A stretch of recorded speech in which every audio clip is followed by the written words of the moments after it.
please join world-renowned baker and expert chemist India Gutierrez in her new series, Baking with Chemistry. Thanks for joining me today on Baking with Chemistry. Today we'll be looking at white bread. What takes place during the baking process? All baked goods require a leavening agent, which is basically just something that helps the dough batters expand.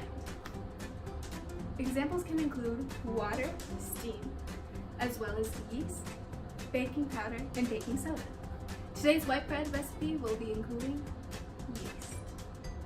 Yeast are small single-celled organisms that convert fermentable sugars into carbon dioxide. So in short, the yeast feeding off those sugars creates carbon dioxide, making the dough expand.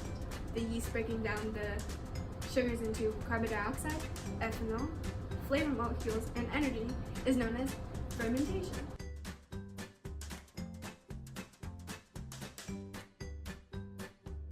Also used in all white bread is flour, and in this case we'll be using wheat flour.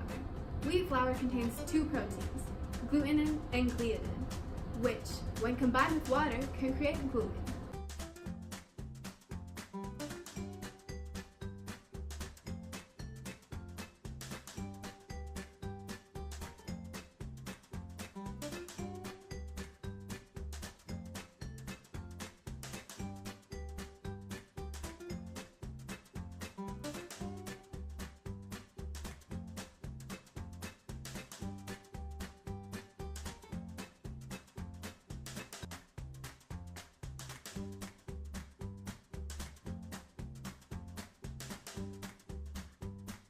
These proteins, glutenin and gliadin, are the glue that holds together your bread.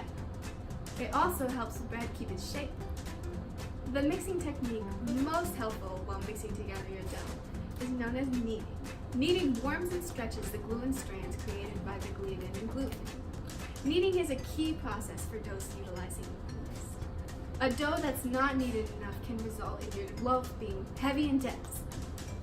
Two things which bread are not supposed to be. Fold it. Fold it. Yeah, then press. Yeah, then fold. Like this? Sure. Then press.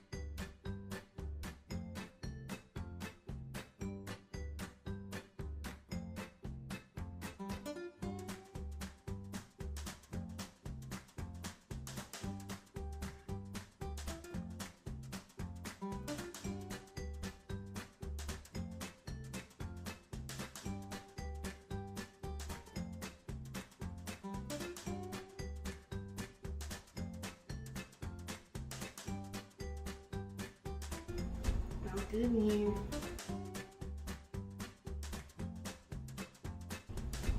Good in here.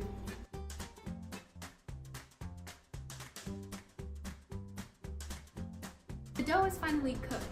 The yeast still continue to feed on the sugar, making the dough expand continuously.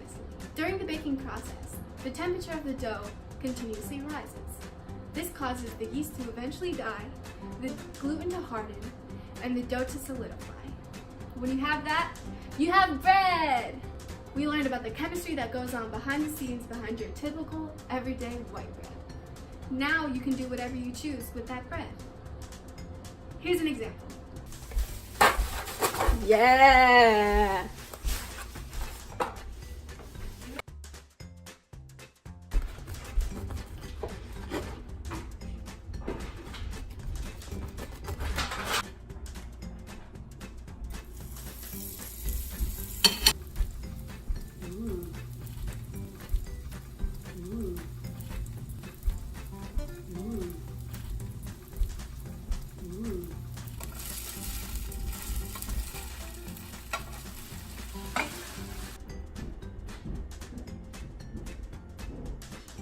That's it. That's the inner workings of the bread that we see every day. But we just made it ourselves.